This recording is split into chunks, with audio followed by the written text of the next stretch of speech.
Welcome to the Windows Club. If you wish to fix bad image error with the error code 0xC0000428 on your Windows system, then either read through this article on the Windows Club or simply watch this video. I'll guide you through the resolutions. First of all, you can consider reinstalling the program. The next solution would be to run the SFC scan. So search for command prompt in the Windows search bar and click on Run as Administrator to open the elevated command prompt window. In the elevated command prompt window, type the command sfc /scan now and hit enter to invoke the SFC scan. The next solution would be to upgrade the Visual C++ redistributable for Visual Studio.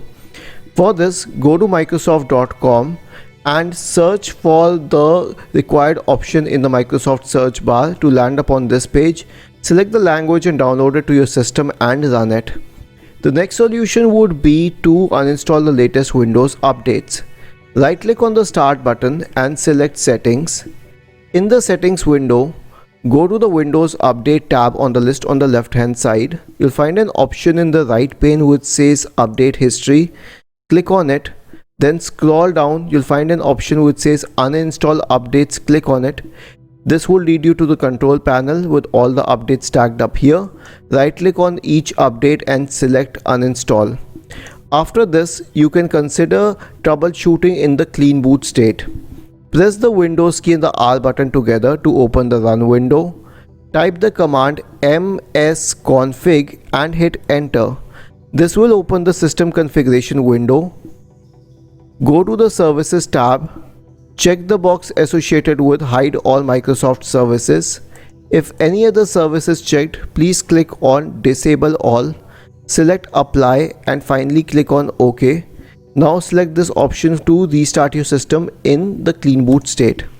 Lastly, if everything else fails, you can perform a system restore on your computer.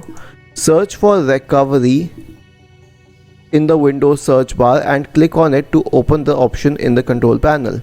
Now click on Open System Restore. Then select Open System Restore once again and click on Next. Select the restore point, then click on Next. Once you click on Finish, it will proceed with the system restore process for that particular point. Isn't this easy and interesting? If you have any doubts, please go to the original article on the Windows Club, scroll down to the comment section and write your query. We will surely answer to it. Do not forget to subscribe to the channel. Thank you for watching this video and have a nice day.